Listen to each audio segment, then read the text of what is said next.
Ladies and gentlemen, my name is Steve Kaufmann, and you're on my channel, and we are talking Money in the Bank 2019.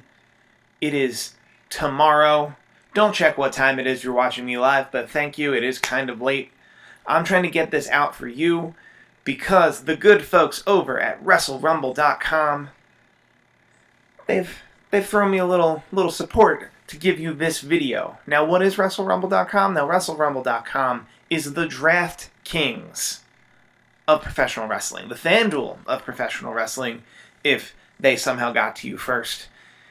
It's one of the few places in America you can, I don't want to say gamble on wrestling, because I don't want to get into your personal beliefs, but in my personal beliefs, FanDuel and DraftKings and predictions are a form of gambling. You can pay as little as $5 to enter yourself into a pool full of questions with other people, and you can win prizes.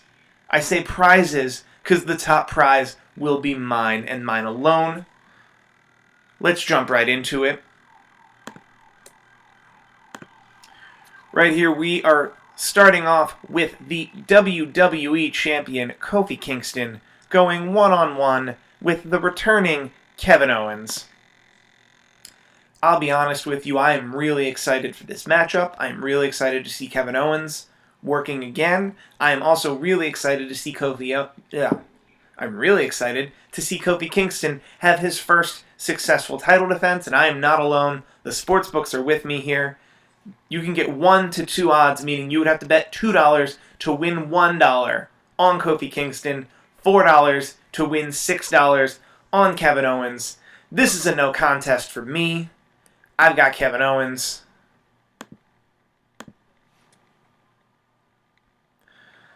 Alright, now this is a big one. This is the men's Money in the Bank ladder match. We've got Drew McIntyre, Randy Orton, Ali, Finn Bálor, Ricochet, Sami Zayn, Finn Bálor, who is the only one with his shirt on, and Andrade, not Andrade Cien Almas, just Andrade.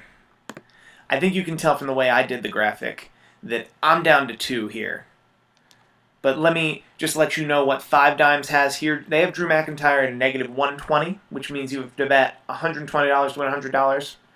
They have Andrade at plus 225, so you would win close to 2 to 1, more than 2 to 1 on your money if you were to bet on Andrade. And then everything's more than that. Sami Zayn is 520, Corbin is 700, Ricochet is 1500, Finn Balor is 1800, Ali is 1700, Randy Orton is 2300. So for me, it's really only 2 people.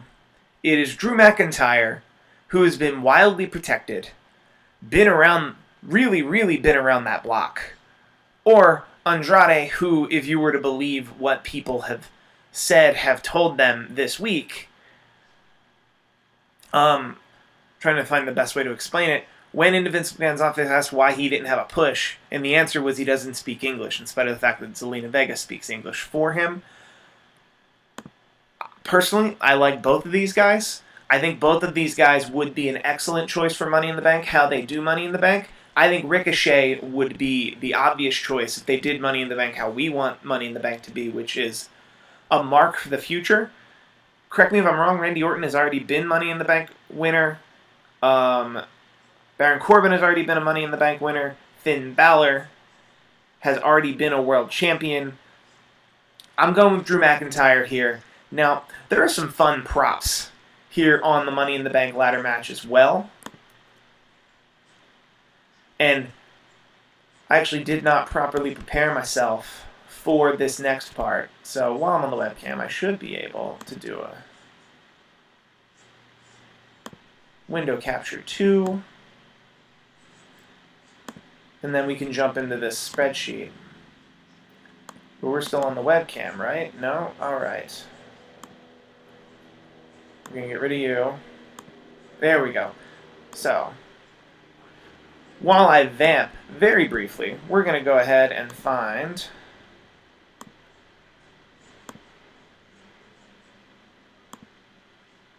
this spreadsheet I did, because the next question on the Wrestle Rumble sheet is the Money in the Bank length. The Money in the Bank length. Now, I'm a peculiar cat. If you're already listening to this, video, if you've already seen this video, I think you may be aware how I do. So when you ask me what the average Money in the Bank match length will be, you have to assume that I went in and mapped all of them. So from 2005 to 2010, these 5 years, I like to call them the WrestleMania era, all of these Money in the Bank matches happened at WrestleMania. And that average was 15 minutes, 52 seconds. Starting in 2010, not only was it its own pay-per-view, but they also ran 2 a year up through 2013. I call that the brand split era. That average was 21 minutes. From 2014, 15, and 16, there were single pay-per-views. I want to say it was SmackDown Raw, then SmackDown again. I call this the single pay-per-view era. That average was 21:53. And then starting in 2017, there was a men's, a women's on a SmackDown in San Diego, a men's, and a women's, bringing that average for the men and women era to 21:06, bringing the overall average to 19 minutes. The average since 2010? Yes, the average since 2010. The women's average is 24, the men's average is 19. Now, I'm not going to apologize for doing all that work. It's very important to me and to you who want to win some money here on Wrestle Rumble. So, the options Wrestle Rumble has is for the men's Money in the Bank ladder match length. Ladder length, those words are confusing, is under 19 minutes, over 29 minutes. By the way, the women's match, the very first women's Money in the Bank ladder match was 29 minutes, I believe 34 seconds. That was the longest Money in the Bank ladder match on record, and it was the first women's match. That was by design, I'm sure. So you have under 19 or over 29, 19 to 23, 23 to 26, 26 to 27, or 27 to 29. These numbers are the same for the men and the women. I don't think it's going to go under 19. I honestly think this men's match is going to go on the higher side. If I were a betting man, which I am, I'm going to say it's 26 to 27 minutes or 27 to 29 minutes. I think this is going to be a rather long match to give these 8 men a chance to shine. And that's what I'm going to stick with. Let's get rid of that. Yes, I want to remove that. And we're jumping straight into the women's Money in the Bank ladder match. We've got Mandy Rose, Bayley, Naomi, Nikki Cross, Dana Brooke, Ember Moon, Carmella, Natalya, Ember Moon, Dana Brooke, Nikki Cross. All appear to still have last names. I wonder when Vince McMahon is going to realize that those 3 still get to have a last name. Also, before we get there, do you think there will be a Money in the Bank cash-in for the men? My answer is no. I think it's going to be Drew McIntyre, and I think they're going to let him really simmer through past SummerSlam, probably Survivor Series, until they do anything with him. Now onto the women. All the women I just said, as you can tell from the way I laid out the graphic. Mandy Rose is a plus 165, Bayley is a plus 195, Ember Moon is a plus 310, and then it gets kind of insane, 900 for Natalya, Brooke, Naomi, Nikki, Carmella, all distant underdogs. Carmella, the worst odds so far, at 18 to 1 on Carmella. Now, something about odds. If you're watching this, let's say noon the day of Money in the Bank, and you're hearing me say that Carmella was 18 to 1 on Saturday afternoon, do note that if you were to look on 5 Dimes where I'm getting my information, or William Hill, which I think is another place that gives action on wrestling, if you were to look and you were to see Carmella, let's say, or Nikki, who's also 18 to 1, you were to see that line move drastically, like 10 to 1, 8 to 1, 6 to 1, from 18 to 1, keep in mind, that's because people are betting on them in large enough swaths that it seems like a leak went through, and that they're probably going to win the match. So do keep that in mind. Also, do keep in mind whoever's the top of the list, even up until bell time, means absolutely nothing. It's a party of one who decides these things. However, in my expert opinion, I think it's between these two women, Mandy Rose and Bayley. Bayley is a slight dog against Mandy Rose, according to most sports books I've looked into. She's close to 2-1, which I think if I can get a VPN situated, I'd bet on Bayley, because I think Bayley makes a lot more sense. If there's any truth to the Sasha Banks of it all, this would kind of be a reward for them maybe possibly mistreating her. This is them kind of keeping her in line. But maybe I'm dead wrong. Because if you look at Mandy Rose, that's everything Vince McMahon wants. That's just a young Trish Stratus in today's environment. So you can let me know in the comments if I'm just dead wrong on this. But personally, I think it's going to be Bayley. But you'd be making a very smart choice if it were Mandy Rose. I'm sure at some point in all this I said Mandy more. She's on This Is Us. And as far as I'm aware, not in the Money in the Bank ladder match. Also, here they have match length. Now, there have been 3 women's Money in the Bank ladder matches, and they have tended to go to the long side. If the WWE were to be paying attention to these things, they would decide to make this match the short side. So, knowing that, I would recommend this match going more on the low side. If we're going to look at their sliding scale, which I have over here, I'm going to say it's going to be about a 23 to 26 minute match. That's my prediction. That's what I'm going to lock in. So when they tweet about me Monday for winning the whole thing, you can look at it here on this video. That's what I said. There were two prop questions about the Money in the Bank match that I didn't get to. One is... There we go. One is for the men's Money in the Bank match, will someone go through an announcer's table? I'm going to say no. I think a ladder match with 8 people is plenty. And the other question is, will someone introduce a ladder? And if so, who? I say Ricochet. Or who will be the first person to introduce the ladder? I think Ricochet. That's the same question for the women.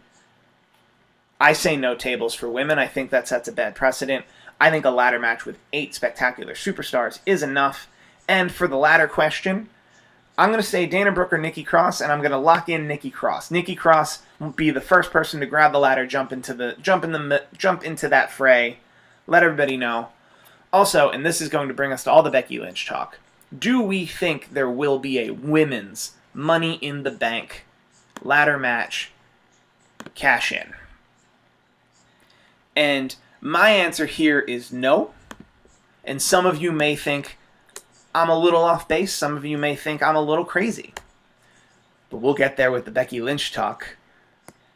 Up now, we have got AJ Styles, the face that runs the place, the something that runs the camp, champ that runs the camp, but he's not the champ currently, going up against Seth Rollins. These two faced way back when, in Ring of Honor days, in the indie days, back when Seth Rollins was Tyler Black and probably 8 years old. He is the Universal Champion. He also beat Brock Lesnar. I see no way Seth Rollins does not win this match. He for sure will leave Money in the Bank as Universal Champion. Yes, Universal Champion. I don't know why I stuttered through that. Sportsbooks have him at negative 460. So he's a really safe bet. AJ Styles is plus 320. So if you think it's AJ Styles, not to shy you away from who I'm trying to tell you about, WrestleRumble.com, but if you think it's going to be AJ Styles here, you should just straight up place a bet on AJ Styles at 3.5 to 1, 3.320 to 1. Once again, it's plus 320. If that number changes drastically between when I say it and now, y'all should know a fix is in. Speaking of the fix being in, that's what Ronda Rousey is claiming. Ronda Rousey, of course, who was beat by Becky Two Belts, Becky Lynch, who is facing up-and-comer, brand new to the main roster, Lacey Evans. I don't even need to give you some odds to tell you that Lacey Evans is easily the biggest underdog heading into Money in the Bank. And I would love nothing more than to see her win. And there's the possibility she does, but it kind of gets into how you feel this is going to happen. Do you think they're going to have a Survivor Series to WrestleMania build with Becky Lynch, all so she could lose a championship to Lacey Evans, or a Money in the Bank cash-in winner, again, or Charlotte Flair? If those are your three options of Becky Lynch to lose to anyone tonight, who do you think it'll be? And I think you'll realize the answer is Charlotte Flair. Me personally, I think this is going to be a Becky Lynch celebration. I think Becky Lynch is going to beat Lacey Evans. And because...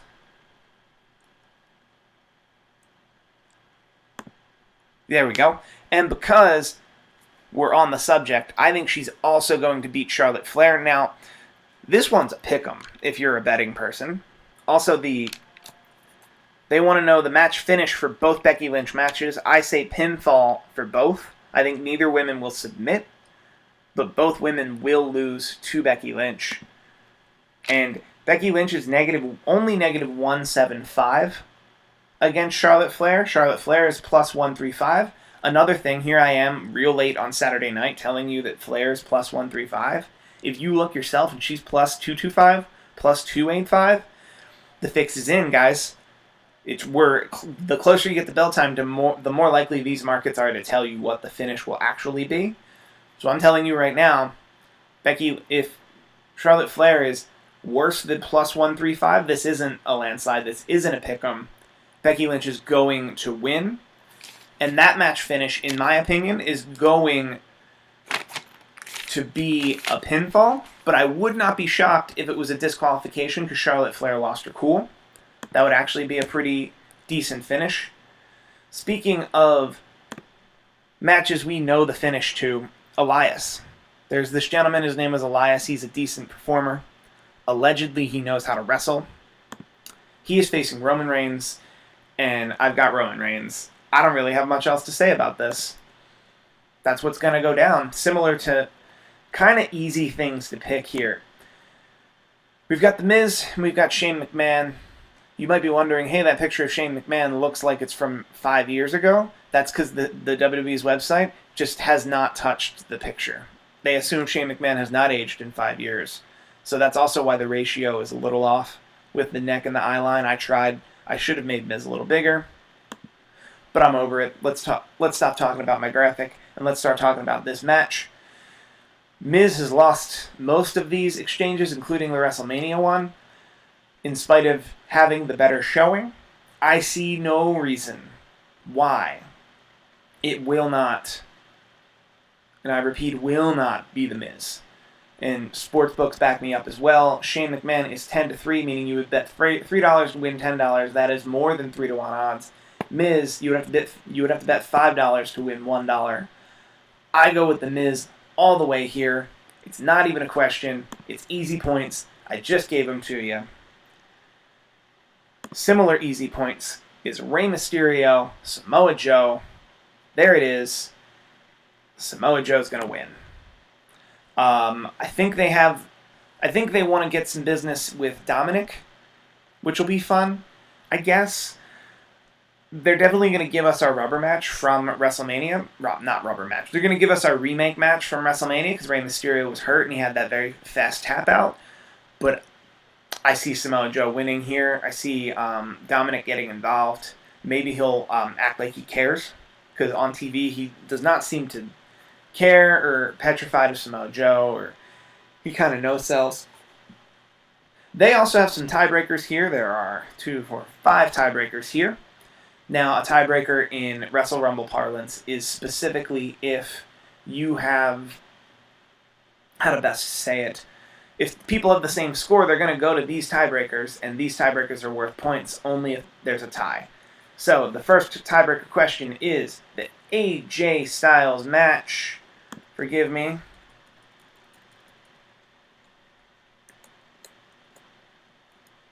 Nope. There we go. The first tiebreaker here is AJ Styles versus Seth Rollins, over or under 20 minutes. I'm going to say under, y'all. Crazy, but hear me out. This match is going to be great whether it's 10 minutes or 25 minutes. I think these guys will go on first, but take a little for the team, and they are going to go under 20 minutes. The next tiebreaker question is Becky Lynch versus Lacey Evans. Will that go over or under 13 minutes? I actually have it written here as over, but I'm going to change my vote right here, right now. It's going to be under, y'all. I think this match will be great for exactly what it is, but especially with Becky Lynch, you need, as I change my vote, you're going to need to give Becky Lynch some time. Speaking of which, over or under Becky Lynch versus Charlotte Flair. They have over or under 14 minutes. This match will be going over 14 minutes. And then let me pull, oh, that's in order. Similarly, they say over or under Roman Reigns versus Elias.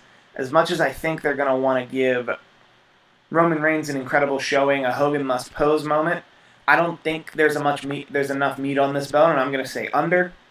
And now, for the very end, Miz versus Shane McMahon. They have an over-under of 15 minutes, and I'm going to say the over. And the answer is simple. Anything involving Shane McMahon is going to get more time than it deserves. Similar, if you don't believe me, see Triple H Batista. Some people have more power. There are 2 pre-show matches that aren't on the Wrestle Rumble, but I'm going to give you my prediction to them right now. We have Tony Nese versus Daivari. 205 Live is kind of a monster factory. Daivari is the first monster for Tony Nese. Tony Nese is going to slay that monster. That's how it works. They've done a great job building Daivari to be the very first dragon or monster for Daivari to slay, for Tony Nese to slay, but Tony Nese will slay that monster. And we have Daniel Bryan versus Rowan against the Usos. That is, I believe, for the SmackDown Tag Team Championships. There will probably be a whole separate video from me of why we need to merge the Tag Team Championships while they're in a bit of a flux now and they're not on shows. No one seems to care. But, I mean, probably Daniel Bryan and Eric Rowan. Maybe the Viking Experience Raiders get involved. Hopefully, at this point. I'm not excited about this match. I'm happy it's on the pre-show.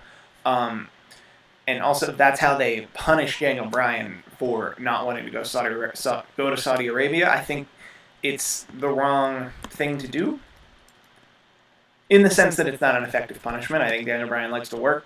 They like to use him. But thank you all so much for joining me for this Money in the Bank prediction show. Leave a rated review. This isn't a podcast. Go ahead and leave me a like, a subscribe, a comment. Let me know where I'm dead wrong. Let me know where I'm dead right. Funny story, if you're watching this on Monday, be sure to leave time codes in the comments showing where I was dead wrong, and I will reply personally.